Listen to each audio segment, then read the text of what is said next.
Admiral Sarah Chen stared at the glowing screen in the underground bunker beneath the Swiss Alps. The message from deep space made her stomach turn cold. 3 alien warships were heading toward Earth. They would arrive in 72 hours. "Ma'am, the Council is asking for our response," said Lieutenant Torres from across the dark room. Sarah closed her eyes and took a deep breath. For 50 years, Earth had lived under the Terran Accords. The aliens called it protection. Every human leader signed the agreement with smiles and handshakes. The galaxy's strongest species promised to keep humanity safe from dangerous technologies and hostile aliens. But Sarah knew the truth. The Accords were not protection. They were a cage. She remembered her grandfather's stories about the old days, before first contact. Humans had been reaching for the stars, building better rockets, dreaming of colonies on Mars. Then the aliens came with their massive ships and friendly words. They said humans were too young, too dangerous to themselves. They needed guidance. The restrictions came slowly. No weapons that could harm alien ships. No travel beyond the solar system. No research into faster-than-light technology. The aliens explained it was for humanity's own good. Other species had destroyed themselves with such dangerous tools. Sarah had spent 20 years in the secret Earth Defense Initiative, uncovering the real reason for the Accords. Hidden in ancient ruins around Earth, her teams had found pieces of old alien technology. The metal was strange, the circuits impossible to understand at first. But humans learned. They always learned. The alien artifacts told a different story than the one in the Accords. Humanity was not being protected. They were being contained. Sarah had read the translated alien files. The galaxy's rulers were terrified of humans. They had never seen a species like them before. Other aliens followed patterns. They stayed with their own kind. They used the same technologies for thousands of years. They followed rules without question. Humans were different. They mixed with anyone. They changed everything they touched. They asked dangerous questions. The worst part was how fast humans learned. In 50 years, they had gone from barely understanding fire to splitting atoms. The aliens had taken millions of years to reach the same level. If humans ever got into space freely, they would change everything. "Ma'am?" Torres asked again. Sarah opened her eyes and looked around the room. 50 other people worked at computers, monitoring alien communications across the galaxy. They all wore the same worried expression. The coming ships were not here for a friendly visit. She walked to the main communication panel and pressed a red button. Across the world, identical bunkers received her signal. Hidden bases under the ocean floor powered up. Secret facilities in asteroid mines came online. The satellites, disguised as space junk, began moving into position. Sarah picked up the microphone and spoke to all of them at once. "This is Admiral Chen. Protocol 7 is now active. All teams report status." 2000. Voices began responding from around the solar system. Mars base was ready. The Jupiter mining stations were armed. The scouts beyond Pluto were in position. Everything they had built in secret for 30 years was finally going to be tested. Sarah's assistant, Dr. Rebecca Walsh, walked up with a tablet full of data. Rebecca had spent 15 years studying the alien technology they had found. She looked excited and terrified at the same time. "Sarah, the new quantum engines are working perfectly. The stealth systems are better than we hoped. But are you sure about this? Once we show them what we can do, there's no going back." Sarah nodded. She had thought about this moment for years. Humanity had tried to follow the rules. They had stayed in their solar system. They had pretended to be the weak, young species the aliens wanted them to be. But the aliens were not satisfied with containment anymore. The intercepted messages were clear. The Galactic Council had decided humanity was becoming too dangerous, even under the restrictions. They had seen the small improvements in human technology, the questions human scientists kept asking. Some alien leaders wanted to remove humans from Earth entirely, scatter them across the galaxy as workers and servants. The three approaching ships were just the beginning. If this inspection went well for the aliens, more ships would come. Then transport vessels to take humans away from their home. Dr. Walsh, Sarah said, activate the communication array. I want to send a message to our friends out there. Rebecca's fingers moved quickly across her tablet. Hidden transmitters across the solar system began broadcasting on alien frequencies. The message was simple, but clear. It went to every species in the galaxy that lived under Galactic Council control. People of the galaxy, Sarah spoke into the microphone. This is Admiral Sarah Chen of Earth. For 50 years, we have followed the Terran Accords.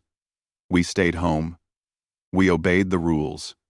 We trusted the Council's promises of protection. She paused and looked around the room. Every person was watching her. Today we learned the truth. The Council fears us because we are different. They want to scatter our people across the stars as slaves. They think we are weak because we have been peaceful. They are about to learn how wrong they are. Sarah ended the transmission and turned to Torres. Lieutenant, send the activation codes to all strike teams. When those Council ships arrive, they're going to see what humans can really do. Outside the bunker, the world continued as normal. People went to work, children played in parks, families ate dinner together. None of them knew that in 72 hours, humanity would either be free or enslaved forever. But deep underground and far in space, human warriors prepared for the fight of their species' life. The three alien warships dropped out of faster-than-light travel just outside Earth's moon. Each ship was 5 kilometers long, covered in gleaming metal, and bristling with weapons that could destroy entire cities. The largest ship belonged to Fleet Commander Vorthresh of the Korthak species. Vorthresh stood on his command bridge, looking at the small blue planet through the massive viewing window. His forearms ended in sharp claws, and his black eyes showed no emotion. To him, humans were nothing more than clever animals that had grown too bold. Open a channel to the human leaders. He commanded his crew in his harsh, clicking language.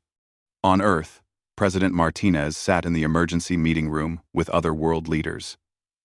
The video screen showed Vorthresh's frightening face. Behind him, alien soldiers moved around the bridge, checking weapons and preparing for battle. Humans of Earth, Vorthresh began, his words translated by alien computers. I am Fleet Commander Vorthresh. You have violated the Terran Accords. Our scans show you have developed forbidden technologies. You will surrender these weapons immediately and submit to complete inspection. President Martinez looked at the other leaders around the table. They had practiced this moment many times.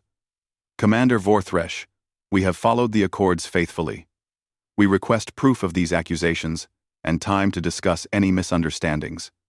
Vorthresh's black eyes narrowed. There will be no discussion. You have 1 hour to open all your facilities to our inspection teams. If you refuse, we will take what we need by force. The screen went dark. President Martinez immediately pressed a hidden button under the table. Miles below the surface, Admiral Chen received the signal she had been waiting for. 58 minutes later, President Martinez called Vorthresh again. Commander, we need more time to prepare for your inspections. Our facilities are spread across the planet, and coordinating access will take at least 12 hours. Vorthresh snarled, showing rows of sharp teeth. You test my patience, humans. You have shown us your weakness by begging for more time. I will demonstrate the price of disobedience. He turned to his weapons officer. Target the human moon colony. Destroy it completely. Luna City housed 15,000 people. Families lived there. Children played in the low-gravity parks. Scientists worked in the research labs. The colony was humanity's pride. Their first real step toward the stars. The Korthak warship fired a single massive energy beam. Luna City vanished in a flash of white light, leaving only scattered debris floating in space. On Earth, billions of people watched the destruction on their screens. Children cried. Adults stood in shocked silence. The aliens had murdered 15,000 innocent people without warning. In her bunker, Admiral Chen watched the same images. Her face was hard as stone, but inside, her heart burned with rage. She picked up the microphone that connected her to every human military unit in the solar system. All stations, this is Admiral Chen. The aliens have just committed murder. They have shown us their true nature. It is time to show them ours. Execute Operation Defiance. All units, weapons free. Across the solar system, things that had looked like asteroids suddenly came alive. Hidden bases that had been dark for years blazed with light. Ships that had been disguised as space junk shed their fake hulls and revealed sleek, deadly forms. Commander Vorthresh was studying the debris of Luna City when his sensor officer shouted in alarm. "Sir, new contacts! Dozens of them! They're all around us!" Vorthresh spun around to look at the tactical display. Red dots were appearing everywhere. Ships were rising from Earth's surface, emerging from behind the moon, dropping their stealth systems throughout the solar system. "Impossible," he whispered. "Our sensors showed nothing." The human ships were unlike anything in the galactic databases. They were smaller than the alien warships, but moved with impossible speed. Their hulls were dark and angular, designed to absorb sensor beams instead of reflecting them. Admiral Chen spoke from the lead human ship. Her voice broadcast on all alien frequencies. "Commander Vorthresh, you wanted to see forbidden human technology. You are about to get your wish." The human fleet attacked from all directions at once. Their weapons were strange, firing bursts of twisted space-time that passed through alien shields like they were not there. The alien ship's mighty armor meant nothing against weapons that attacked the structure of matter itself. Vorthresh watched in horror as his escort ships broke apart around him. "Return fire! Destroy them all!" But the human ships moved like living things, never staying in one place long enough to be targeted. They struck and vanished, appeared somewhere else, and struck again. The aliens had never seen tactics like this before. "Sir," his communication officer called out, "we're receiving a transmission from the human planet." Admiral Chen's face appeared on Vorthresh's screen. Behind her, the human command center buzzed with activity. Her voice was calm and cold. "Commander, you made a mistake today. You thought we were weak because we followed your rules. You thought we were helpless because we stayed on our own planet. You were wrong." Another human ship fired at Vorthresh's flagship. The shot pierced straight through the bridge shields and destroyed the navigation controls. "For 50 years, Admiral Chen continued, we have been watching you, learning your weaknesses, preparing for this day. You wanted to keep us isolated because you were afraid of what we might become. You were right to be afraid." Vorthresh's ship was now surrounded by human vessels. His weapon systems were offline. His engines were dead. Around him, the debris of his once mighty fleet drifted in space. "Surrender now," Admiral Chen demanded, "and we will treat you with more mercy than you showed the people of Luna City." Vorthresh looked around his ruined bridge. Half his crew was dead. The other half stared at him with fear in their eyes. In less than an hour, the humans had destroyed a fleet that was supposed to be unstoppable. He reached for the surrender control with one trembling claw. News of Earth's victory spread across the galaxy, faster than the Galactic Council could stop it. On 1,000 different worlds, alien beings gathered around their communication devices, watching the impossible footage. The humans, the weak species that everyone ignored, had destroyed 3 of the Council's most powerful warships in less than an hour. Captain Maria Santos stood on the bridge of the human ship Defiance, leading a fleet of 20 vessels through Korthak space. Her orders were simple: hit the alien supply bases hard and fast, then disappear before reinforcements could arrive. "Captain," called her tactical officer, We're approaching the Korthak fuel depot at Zirion 7. Sensors show 12 guard ships and approximately 50 transport vessels. Maria studied the display. The Korthak had been using this base to fuel their war fleets for over a century. Traditional military thinking would say 20 human ships could never defeat such a strong position. But humans did not think like other species. "Launch the gravity mines," Maria ordered. "I want them deployed in a shell formation around the depot. Then we wait." Her crew worked quickly. The gravity mines were a human invention, based on alien technology but improved in ways no other species had imagined. Instead of simply exploding, they created small black holes that lasted for exactly 30 seconds. The Korthak guard ships detected the human fleet and charged forward to attack. They flew in perfect formation, just as their military manuals taught them. It was exactly what Maria had hoped they would do. "Activate the mines," she said calmly. Space twisted around the charging Korthak ships. 12 black holes appeared in their path, pulling the vessels off course and smashing them together. Within minutes, the entire guard force was destroyed, without the humans firing a single shot. "Move in and capture the transports," Maria ordered. "We need their fuel more than they do." Meanwhile, on the Galactic Council's capital world of Nexus Prime, emergency meetings were happening in every government building. Ambassador Kethvar of the Zephyrian Empire slammed his scaled fist on the conference table. "This is impossible," he shouted at the other council members. "Humans are a primitive species. They have no military tradition. How are they destroying our fleets?" High Chancellor Mordine of the Crystal Collective displayed a holographic report in the center of the room. "Our intelligence services have been studying the human attacks. They do not fight like any known species. They use our own tactics against us. They adapt to every situation instantly." The room fell silent as the council members studied the data. Human ships appeared from nowhere, struck without warning, and vanished before counterattacks could reach them. They used the environment as a weapon, turning asteroid fields into missile storms and solar radiation into energy beams. "They think differently than we do," Mordin continued. "Every species in the galaxy follows similar patterns. We learn one way to fight and use it forever. Humans change their methods constantly. They treat every battle like a puzzle to solve." Ambassador Kethvar stood up, his purple robes flowing around him.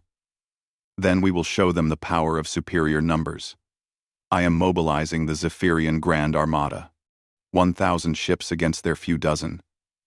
Even human cleverness cannot overcome such odds." The Grand Armada was the terror of 12 galaxies.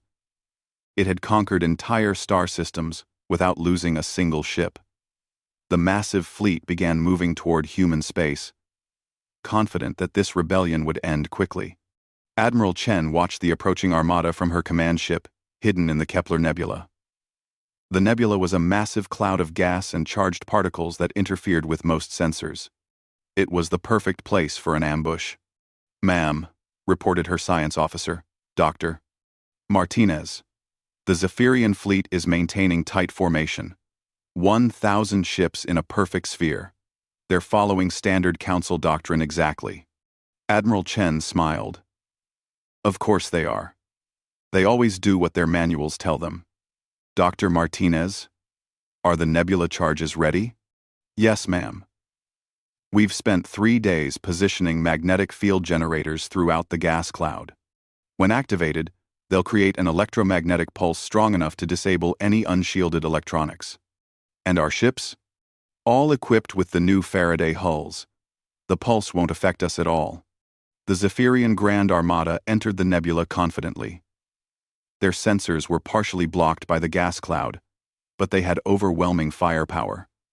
What could a few human ships do against 1,000 alien warships? Admiral Chen waited until the entire enemy fleet was deep inside the nebula. Then she gave the order that would shock the galaxy. "Activate the pulse." The nebula exploded with electromagnetic energy. Every unshielded electronic system in the Zephyrian fleet died instantly. Engines stopped working. Weapons went offline. Life support systems failed. In seconds, the most powerful fleet in the galaxy became helpless metal floating in space. Then the human ships revealed themselves. 200 vessels emerged from hiding places throughout the nebula, their crews wearing spacesuits and breathing masks. Unlike other species, humans had learned to fight in any environment. Launch boarding pods, Admiral Chen commanded. Small, fast ships shot out from the human fleet. Each pod carried 12 human soldiers, equipped with portable life support systems and adaptive weapons. They latched onto the disabled alien ships and cut their way inside. The Zephyrian crews, gasping for air in their failing ships, could barely resist. Within hours, the humans had captured the entire Grand Armada. They now controlled more firepower than some entire star systems. Admiral Chen opened a communication channel to Nexus Prime. Her image appeared on screens across the galaxy as she spoke from the bridge of a captured Zephyrian dreadnought. "People of the galaxy," she began. "Today the Zephyrian Empire learned the same lesson the Korthak learned last week. Strength is not just about having the biggest ships or the most advanced weapons. True strength comes from thinking beyond what you have always done." She gestured to the alien crew members working alongside her human soldiers. "These Zephyrian warriors are not our prisoners. They are our partners. Many of them have chosen to join our cause because they see what we offer. Freedom from the Council's rigid rules, and the chance to become more than their species has ever been before." On Nexus Prime, Ambassador Kethvar stared at the screen in horror. His invincible fleet was gone. Worse, some of his own people were working with the humans willingly. Admiral Chen's message continued. "We did not start this war. We tried to live peacefully under your accords. But you forced us to show you what happens when humans stop holding back.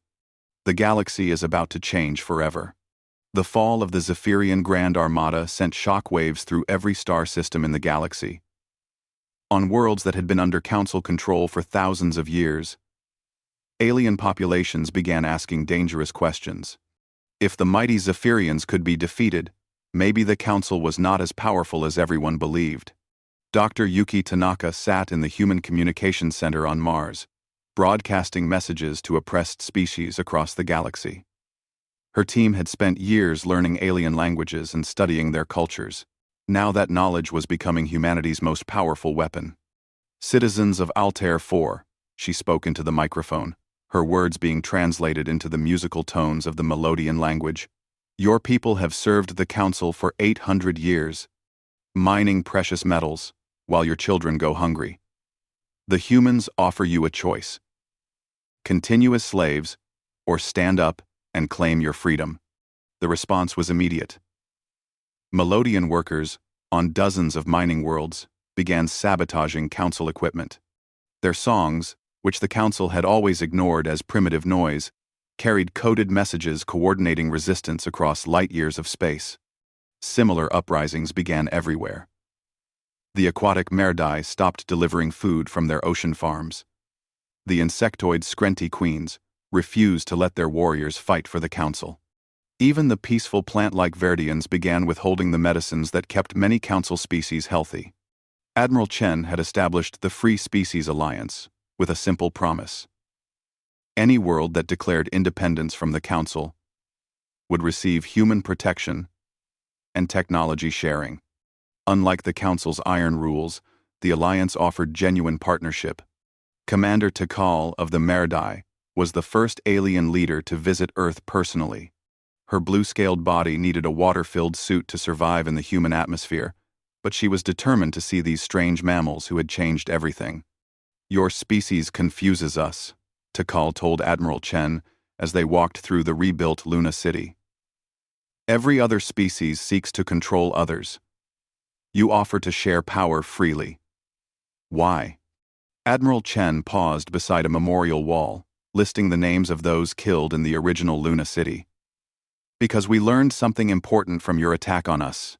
The strong should protect the weak, not exploit them. When everyone grows stronger together, everyone benefits." Tikal's translator struggled with human concepts like altruism and cooperation. Such ideas barely existed in most alien languages. But she could see the results. Human technology was advancing at incredible speeds because they shared knowledge freely instead of hoarding it. The Council's response to the growing rebellion was predictably violent. Unable to understand why their subjects were revolting, they decided to make an example that would terrorize everyone back into submission. High Chancellor Mordine stood before the assembled council leaders, his crystal body glowing with angry red light. The humans have spread their disease of independence too far. We will use the planet crackers on Earth. When every species sees their homeworld destroyed, this rebellion will end. The planet crackers were the Council's ultimate weapons, built thousands of years ago to destroy worlds that refused to surrender. Each device could split a planet's core, turning an entire world into an asteroid field. The Council had used them only 3 times in galactic history, and each time, nearby species had immediately surrendered, rather than face the same fate. 5 planet cracker ships began their journey toward Earth. Each vessel was the size of a small moon, carrying enough destructive power to eliminate humanity forever. But the Council had forgotten something important. Humans had been watching and learning for 50 years. Lieutenant Rodriguez worked frantically in the maintenance shaft of Planet Cracker Ship Alpha. Around him, alien machinery hummed with terrible purpose, preparing to murder billions of people. Rodriguez had been planted as a janitor on this ship 3 years ago, waiting for orders that he hoped would never come. "Package delivered," he whispered into his hidden communicator. Similar messages came from 4 other human agents, scattered across the Planet Cracker fleet. The packages were small devices created by human scientists, based on technology stolen from Council research labs. They looked harmless, like ordinary maintenance tools, but when activated, they would cause the planet crackers to malfunction in very specific ways. Admiral Chen watched the approaching ships from her command center. Earth's entire population had been evacuated to underground shelters or off-world colonies. If the sabotage failed, humanity would survive, but their homeworld would die. "Ma'am," called her communications officer, "the planet crackers are entering Earth orbit. They're powering up their main weapons. All agents, execute the plan," Admiral Chen commanded. On each planet cracker ship, human saboteurs activated their devices simultaneously. Instead of destroying Earth, the planet-killing weapons began feeding their energy into the planet's core. The massive machines, designed to crack worlds apart, started doing the opposite. Earth began to change. New continents rose from the oceans as the planet expanded. The moon split into 3 smaller moons, each one developing its own atmosphere. Mars suddenly bloomed with plant life as its core restarted. Dr. Walsh monitored the transformation from her orbital station. "Sarah, this is incredible. The planet crackers are creating new habitable worlds instead of destroying the old one. The solar system now has 6 planets capable of supporting life." The Council leaders watched in horror as their ultimate weapons created paradise instead of destruction. High Chancellor Mordine's crystal body flickered with confused colors as he tried to understand what had happened. "How?" he whispered. "How did they know exactly how to reprogram our most secret technology?" The answer came from an unexpected source. Ambassador Kethvar, his purple scales now showing signs of age and stress, stood up slowly in the council chamber. "Because we underestimated them from the beginning," he said quietly. "We thought they were primitive because they had only recently discovered space travel. We never considered that they might be better than us at the one thing that matters most: learning." He activated a holographic display showing human infiltration operations across the galaxy. While we were congratulating ourselves on containing them, they were studying us. Every janitor, every translator, every minor technician we allowed near our facilities. The scope of human intelligence operations was staggering. They had people embedded in every major council organization, copying files, stealing technology, and reporting on military movements. The humans had known about the planet crackers for 20 years and had spent all that time preparing countermeasures. More disturbing was the psychological warfare. Human agents had been spreading ideas throughout Council space. Concepts of individual freedom, technological progress, and voluntary cooperation. These ideas were like viruses among species that had never questioned authority before. "Sir," reported a crystal technician, "we're receiving surrender requests from 47 Council member species. They're requesting immediate integration into the Free Species Alliance." High Chancellor Morden's light dimmed to almost nothing. In less than a year, the council that had ruled the galaxy for millions of years was falling apart. And it was all because they had underestimated a species of curious apes from a small blue planet. Admiral Chen's voice echoed through the council chamber as her message reached Nexus Prime. "Leaders of the former Galactic Council, your reign is over. Any species that wishes to join the Free Species Alliance will be welcomed as equals. Any species that chooses to continue the old ways of oppression will find themselves very much alone in a galaxy that has chosen freedom." 6 months after the first Council ship had arrived at Earth, the old galactic order was completely gone. The final Council holdouts surrendered when human intelligence agents revealed they could track every remaining ship across 12 galaxies in real time. There was simply no place left to hide. Admiral Sarah Chen stood before the newly formed Galactic Assembly on the planet New Geneva, a world that had been created during the Planet Cracker incident. Representatives from over 500 species filled the massive chamber, all of them equals under the Free Species Alliance Charter. The chamber itself showed how much had changed. Instead of the Council's rigid hierarchy with the strongest species on top, the assembly was arranged in concentric circles. Every species, from the mighty Zephyrians to the tiny pixie-like glimmers, had the same voice in galactic decisions. "Citizens of the galaxy," Admiral Chen began, her words translated simultaneously into hundreds of languages.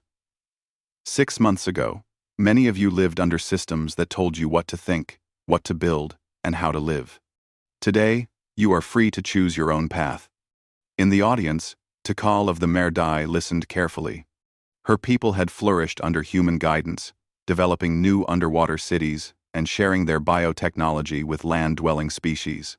For the first time in centuries, young Merdai were becoming scientists and explorers instead of just food producers. "But freedom is not just the right to make your own choices," Admiral Chen continued. "It is also the responsibility to help others make theirs. The Alliance succeeds because we share knowledge, not hoard it. We compete to see who can help the most, not who can conquer the most." The changes were visible everywhere. In the Altair system, the Melodians were using human manufacturing techniques to build their own starships for the first time ever. Their musical language, once dismissed by the Council as primitive, had become the basis for a new type of quantum communication that worked faster than light. The Skrenti hives had abandoned their role as the Council's soldiers and become the galaxy's finest architects, building structures that combined their natural tunneling instincts with human engineering principles.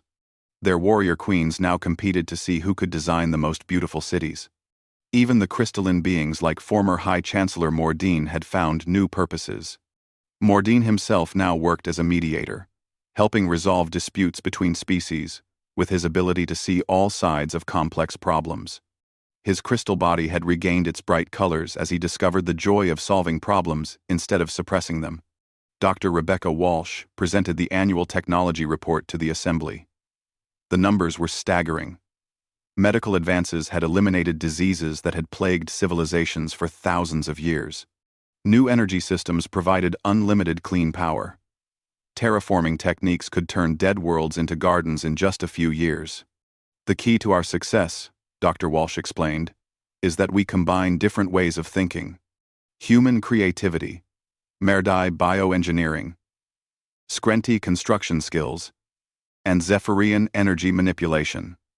Alone, each species was limited. Together, we can solve any problem. But not everything was perfect.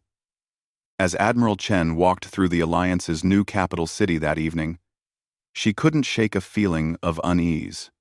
Her assistant, now Colonel Torres, joined her on the observation deck overlooking the harbor where ships from dozens of worlds came and went. "Something's bothering you, Sarah," Torres observed. "We've accomplished everything we set out to do. The galaxy is free. Technology is advancing faster than ever, and nobody's shooting at us anymore." Admiral Chen pointed at the stars visible beyond the planet's atmosphere. "That's just it, Miguel. It's too quiet. We broke up the biggest government the galaxy had ever seen. We changed the fundamental way an entire civilization operated. Does that seem like something that would go unnoticed?" Her concerns were well-founded. Deep in space, far beyond the reach of Alliance sensors, other forces had been watching the transformation of the galaxy. The Council had not been the only power in the universe. The message arrived 3 days later. It came from outside the known galaxy, transmitted on frequencies that shouldn't have been possible to generate. The signal was so powerful that every communication device in Alliance space detected it simultaneously. Admiral Chen stood in the emergency command center, surrounded by leaders from every member species. On the main screen, an alien face appeared unlike anything they had seen before. It was humanoid, but wrong, as if someone had tried to create a person from memory and gotten the details slightly off. "Citizens of the local galaxy cluster." The being spoke in perfect galactic common, though its mouth didn't quite match the sounds. "I am Overseer Jek Tai of the Greater Cosmic Union. We have observed your recent restructuring with interest." The transmission showed images of massive ships, each one larger than entire star systems. Billions of beings from species that the Alliance had never encountered worked together with mechanical precision. The scope of their civilization made the old council look like children playing with toys. "Your experiment with voluntary cooperation is amusing, Overseer," Jektai continued, "but ultimately misguided. Free will leads to chaos. Individual thought creates conflict. We have spent 50 million years perfecting order throughout the universe. Your galaxy will be brought into compliance within one solar cycle." End. The transmission ended, leaving the command center in stunned silence. After everything they had accomplished, humanity and their allies now faced an enemy that made the Galactic Council look like a minor inconvenience. Admiral Chen looked around the room at her fellow Alliance leaders. She saw fear in some faces, determination in others. Then she smiled, the same expression she had worn when facing the Council's planet crackers. "Well," she said calmly, "we've proven that the supposedly impossible is just another kind of possible. Miguel, send a message to all Alliance military commanders. Tell them it looks like we're going to have another opportunity to show the universe what happens when people underestimate humans and their friends." Colonel Torres grinned as he moved to carry out the orders. The Greater Cosmic Union thought they understood what they were facing. They had no idea that they were about to meet a species that treated every challenge as a puzzle to solve, and a galaxy full of allies who had learned that freedom was worth fighting for. In the distance, construction ships began building new defenses around Alliance worlds. But more importantly, research vessels headed out toward the galactic rim, carrying human scientists and their alien partners. If the universe wanted to test humanity again, they would be ready. The stars themselves seemed to shine brighter, as if the galaxy itself was preparing for the next chapter in humanity's unexpected journey from a caged species to the champions of freedom itself.